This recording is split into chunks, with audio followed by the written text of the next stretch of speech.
الحمد لله رب العالمين والصلاة والسلام على نبينا محمد وعلى آله وصحبه اجمعین۔ محترم حضرات، نذر کا معنی ہوتا ہے اللہ تعالیٰ کا تقرب حاصل کرنے کے لیے مکلف اپنے اوپر کسی ایسی اطاعت کو لازم کر لے جو اصل شرع میں لازم نہ ہو۔ اللہ تعالیٰ نے قرآن مجید میں نذر پوری کرنے والوں کی تعریف فرمائی ہے، لہذا نذر یعنی منت ماننا یہ ایک عبادت ہے، جیسے نماز اور روزہ عبادت ہے۔ نذر یہ ایک ایسی عبادت ہے جو اللہ تعالیٰ کو انتہائی محبوب اور پسند ہے۔ نذر یہ عبادت ہے، اس لیے اللہ کے سوا کسی اور کے نام کی نذر ماننا یہ اس کی عبادت کرنا ہے جو شرک ہے۔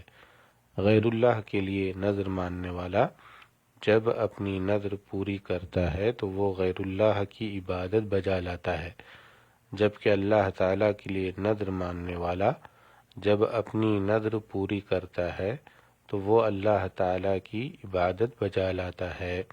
اللہ تعالیٰ کا ارشاد ہے، یوفون بالنذر، یہ نیک لوگ نذر پوری کرتے ہیں۔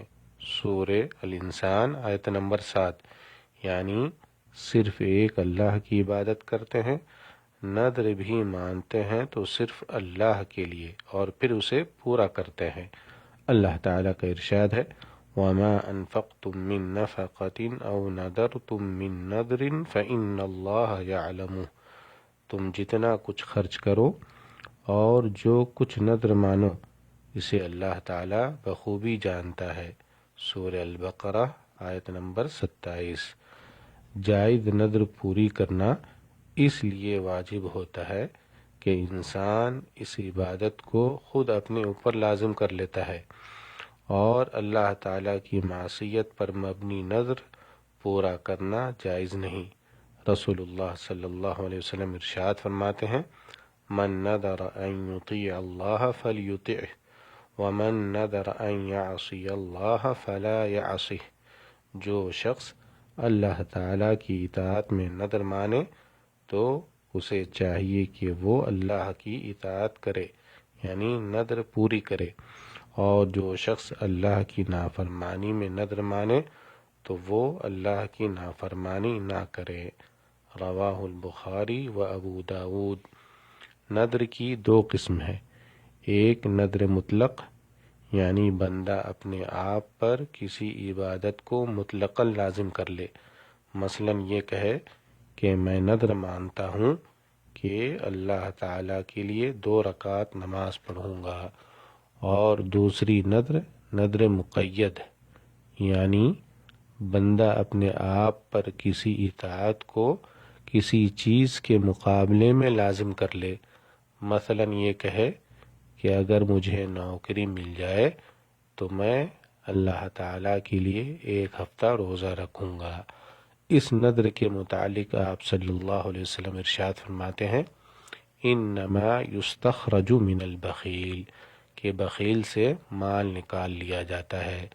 رواہ مسلم۔ دینی بھائیوں، نذر کے کچھ شروط ہے۔ نمبر 1، نذر اللہ تعالیٰ کی اطاعت میں ہو، اس کی معصیت میں نہ ہو۔ نمبر 2، نذر کا پورا کرنا بندے کی طاقت میں ہو۔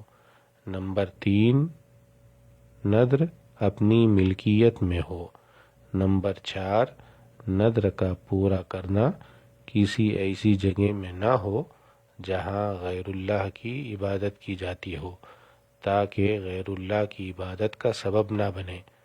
نمبر 5، نذر کسی چیز پر معلق ہو تو یہ اعتقاد نہ ہو کہ نذر کسی چیز کے حصول میں مؤثر ہے، کیونکہ نذر کسی چیز کو مقدم اور مؤخر نہیں کرتا ہے۔